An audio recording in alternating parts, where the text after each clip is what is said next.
Grocery stores are not necessarily in the food business. They're in the real estate business. Today, we're going to talk about all the different tricks that they use to get you to buy things that you never intended on buying. I don't know if you've been to a grocery store lately, but there's a lot of junk food in those stores. It's becoming more difficult to find real food. 83% of all of the calories in a grocery store have ultra-processed food ingredients. You're being majorly manipulated when you go to the grocery store. So many people go to the grocery store with a certain plan, a little list that they're going to buy certain things, but they end up getting a lot of additional things.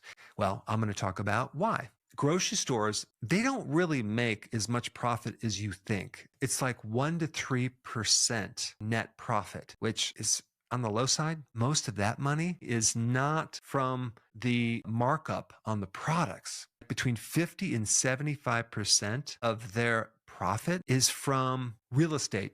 It's called slotting fees. Food companies or brands spend a tremendous amount of money on getting certain locations in that grocery store. So one product could spend between $10,000 to $100,000 up to $1 million to get just one product on a certain shelf right in front of your eyeballs. There's actually a name for it. It's called the golden zone because they can sell 8 times more product than if they're on a lower shelf. So that's where the majority of grocery stores make their money. So they're really into the real estate business. There's like 40,000 different products in a grocery store. And one of the goals is to put you in front of as many of those products as possible. So there's all sorts of tricks to get you to do that. One thing is that they kind of tailor make things to people that are right-handed, which is basically 80% of people. So when you walk in the store, the orientation of the store is really counterclockwise because the people that are right-handed will be also looking to the right and also seeing the products on the opposite side. Stores oftentimes use smell, and these are artificial smells that are generated to simulate fresh bread baking in the oven. They also found that if they pump out the smell of citrus, they can increase certain sales of certain products by 23%. They even use different types of texture on the flooring to slow you down in certain areas of the store that have a higher margin, so you'll spend more time with your eyeballs looking at certain things. They will definitely put high price items next to slightly lower price items that have good margins to get you to buy those. They use certain colors for different things. Like blue, for example, increases the trust building, red, which is a sale, and then you have green, which will give you the sense that it's fresh. Also, they use social proof, like bestseller, or this product is our customer's favorite product. Those little things alone will increase the chance of you buying it by 19%.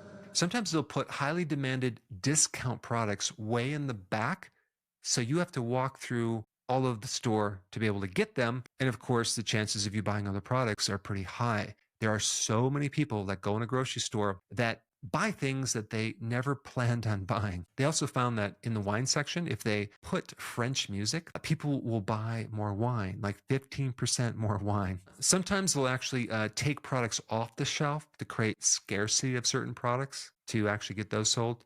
Because if you think about it, if you're walking down the aisle and you just see like one product left and there's nothing else, like, I better get that before someone else gets it. Scarcity works. I mean, think about the snowstorms that they have, right? The day before a snowstorm, everyone's in the grocery store and they're just pretty much buying everything out because they think, oh my gosh, if it snows, I won't get to the grocery store. I'm going to die. I'm going to starve to death. And that never happens. But the primary real estate for the entire grocery store is in the cereal section. That's the area where they make the most profits, like 45% profit. It's highly competitive and a brand could spend up to $1 million to get slotted for a certain good location in that section. Now, of course, if that cereal is for children, which most of it is, the slotting fee would be most expensive at the children eye level. I remember when I was a kid, I would always want to go with my mother to the grocery store and I would pick out the cereal with the best prize, right? And of course, it was just filled with sugar. Back then in the early 70s, we didn't have as much high fructose corn syrup, if any. I think it was just cane sugar. But still, I consumed so much sugar growing up. It was crazy. I remember standing on top of the counter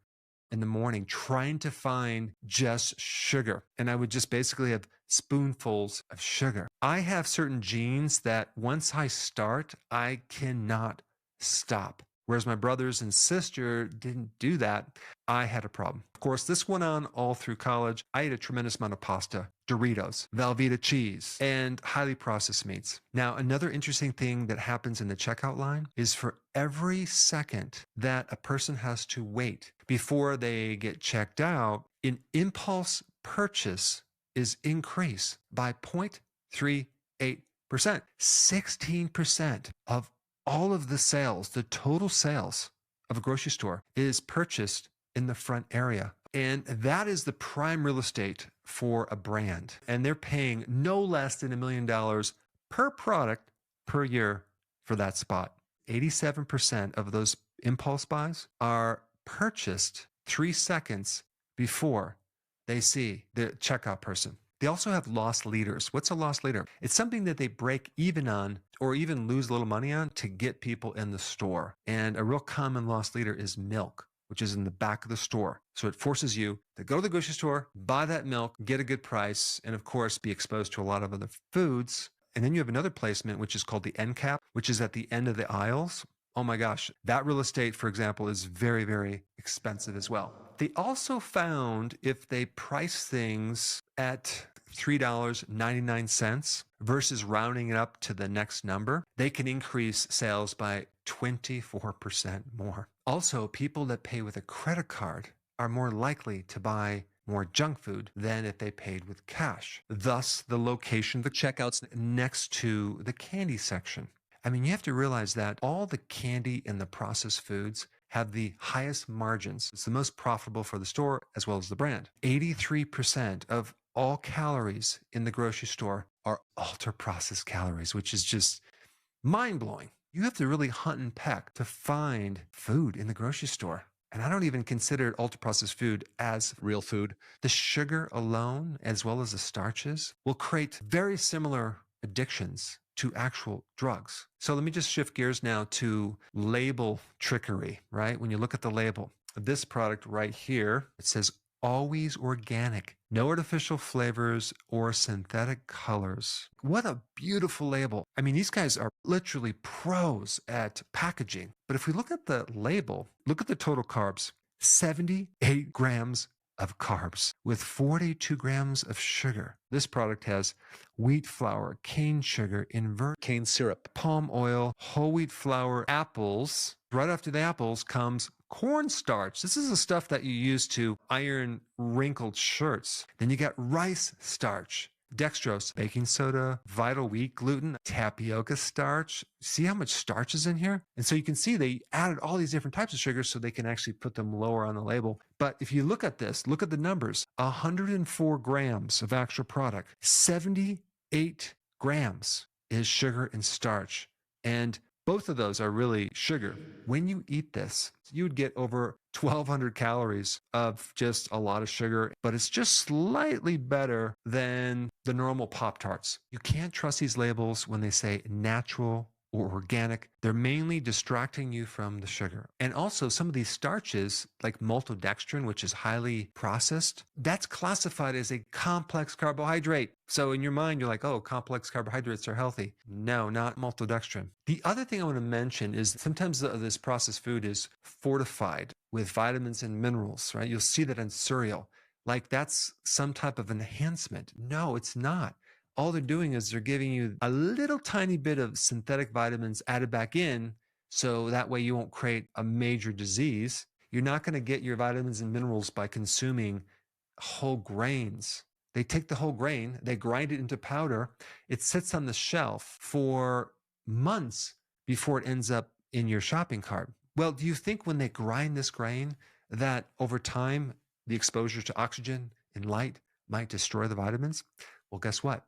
That's what happens. But this is why they enhance it or fortify it with synthetic vitamins, or at least a few. These ultra-processed calories are designed to achieve what's called a bliss point. That is the amazing explosion of flavor and taste and sensation when you have just the right amount of sugar, salt, and fat.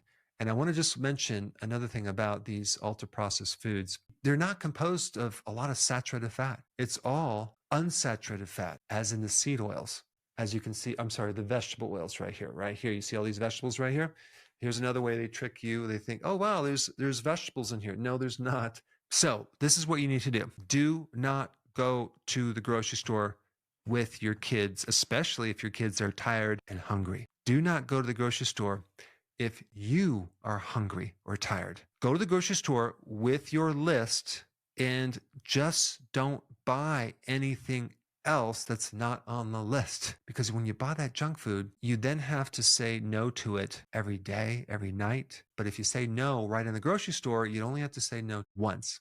You should shop in the perimeter around the grocery store. Don't go in the middle part where all the junk food is. Realize when you go in a grocery store, you're walking into an area that has 83% of all the calories, ultra-processed foods.